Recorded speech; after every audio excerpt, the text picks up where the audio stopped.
Hi sir. Hi Vishnu, how are you? Good sir, எப்படி இருக்கீங்க? நல்லா இருக்கேன்ப்பா, உட்கார். Thank you sir. அப்புறம் விஷ்ணு, அடுத்து என்ன படம்? பார்ட் 2 பண்ணலான்னு இருக்கேன் சார். நீங்கள் ஓகேனா சேர்ந்து பண்ணிடலாம். கதை அமைஞ்சா பண்ணிடலாம் விஷ்ணு. முண்டாசிப்பட்டி பார்ட் 2 தானே? இல்லை சார், இன்டர்நெட் நாளை பார்ட் 2வா? அதுவும் இல்லை சார். ஓ, ராட்சசனா? அது இப்போ இல்லை சார். அப்ப வேற என்ன பார்ட் 2? கட்டா குஸ்தி பார்ட் 2. கட்டா குஸ்தி பார்ட் 2வா? ம்.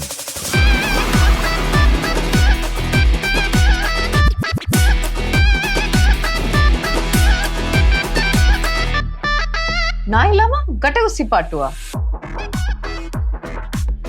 பார்ட் 2 நல்ல விஷயம் தான். சித்தப்பா நான் இருக்கடா. பார்ட் டூ எல்லாரும் சாகடிக்கிறான். பாலிடிக்ஸ் நடுல இது வேற. வண்டியார் ஏன் எடுக்கக்கூடாது? பார்ட் 1 நல்லா தானே போச்சு. எடுக்கலாம் விஷ்ணு, தப்பு இல்ல. ஆனா பார்ட் 1லயே கதை முடிஞ்சு போச்சே. பார்ட் 2 எப்படி? டைரக்டர் ஃபோன் போடுங்க. பாத்திரம்லாம் வச்ச இடத்துல இருக்கிறது இல்லை. Hi sir. என்ன செல்லா, எல்லாரும் பார்ட் 2 எடுக்கிறாங்கன்னு நீங்களும் எடுக்கணும்ன்றீங்களா?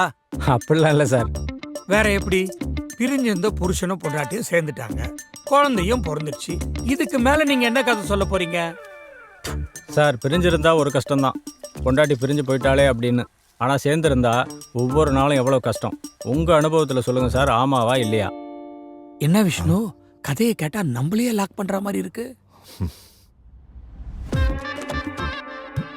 ஆமான்னு சொன்னா குடும்பத்துல தேவையில்லாத பிரச்சனை வந்துடும். இல்லைன்னு சொல்றதுக்கு எனக்கு மனசு வரல. நான் என்னன்னு சொல்லுவேன். சார், என் அனுபவத்தில் சொல்லவா? எதுவுமே சொல்லாம அமைதியா இருந்துருங்க, அதான் குடும்பத்துக்கு நல்லது. ஓ, இந்த கான்செப்டை வச்சு எத்தனை பார்ட் வேணாலும் எடுக்கலாம் போல இருக்க. ம்.